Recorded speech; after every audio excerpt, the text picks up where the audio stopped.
23 मे केशवराव भोळे यांचा जन्मदिवस. नमस्कार, मी स्नेहल आणि तुम्ही पाहत आहात कलाकार दिनविशेष. गायक, संगीतकार, लेखक, समीक्षक, चित्रकार, नाटककार अशा विविध क्षेत्रात स्वतःचा ठसा उमटवणारे असे अष्टपैलू व्यक्तिमत्व असलेले केशवराव वामन भोळे यांचा जन्म 23 मे 1896 रोजी अमरावतीत झाला. घरातच संगीतमय वातावरण असल्यामुळे त्यांनाही संगीताचा नाद लागला. 1926 मध्ये ते पुण्यात आले आणि त्यांनी गायक म्हणून कारकिर्दीस सुरुवात केली. त्यानंतर त्यांनी संगीत नाटकात गाण्यांना संगीतबद्ध करण्यास सुरुवात केली. पारंपरिक पद्धतीला आव्हान देत त्यांनी नवा विचार व नवे तंत्र वापरले. बालगंधर्व यांच्या नंतरच्या काळात त्यांनी संगीत नाटकांना आधुनिकतेची जोड दिली. प्रसंगानुसार संगीत रचना करून नाटकाच्या प्रभावात वाढ केली. 1931च्या सुमारास मराठी बोलपटाचे प्रमाण वाढले.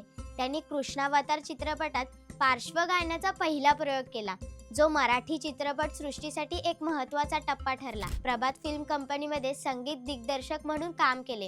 प्रसंगाची मांडणी, पात्र रचनेला सुसंगत व उठावदार संगीत देण्याचे प्रयोग सुरू झाले. त्यांनी संत तुकाराम, संत ज्ञानेश्वर, संत सखू, अमृत मंथन, माझा मुलगा, कुंकू इत्यादी चित्रपटांसाठी संगीत दिग्दर्शन केले. 1933 साली त्यांनी नाट्य मनवंतर ही नाट्य संस्था स्थापन केली. या संस्थेमार्फत त्यांनी आंधळ्यांची शाळा या नाटकाचा पहिला प्रयोग मुंबईतील रिपन थिएटरमध्ये केला. आकाशवाणी मुंबई केंद्राच्या संगीत विभागाचे ते प्रमुख झाले. त्या दरम्यान एकलव्य या टोपण नावाने त्यांनी वसुंधरा साप्ताहिकात गायक, गायिका यांच्याविषयी आणि त्यांच्या गाण्याविषयी लेख लिहिले.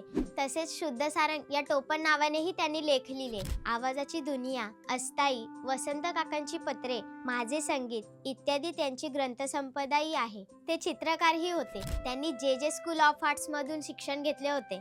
त्यांनी केलेल्या विविध क्षेत्रातील मोलाच्या योगदानाबद्दल त्यांना अनेक मान सन्मान मिळाले.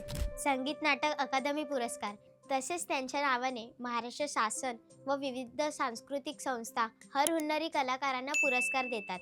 पण अनेक अभिनव प्रयोग करून त्यांनी रसिकांच्या हृदयात जे अढळ स्थान निर्माण केले त्याला तोड नाही.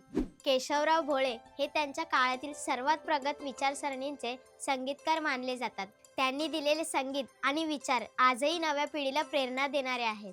कशी वाटली ही विशेष माहिती हे आम्हाला कमेंट करून नक्की सांगा. व्हिडिओ लाईक करा, जास्तीत जास्त लोकांसोबत शेअर करा. आपल्या कलाकार यूट्यूब चॅनलला नक्की सबस्क्राईब करा. इंस्टाग्राम, फेसबुक पेजला फॉलो करा आणि बघत राहा कलाकार दिनविशेष.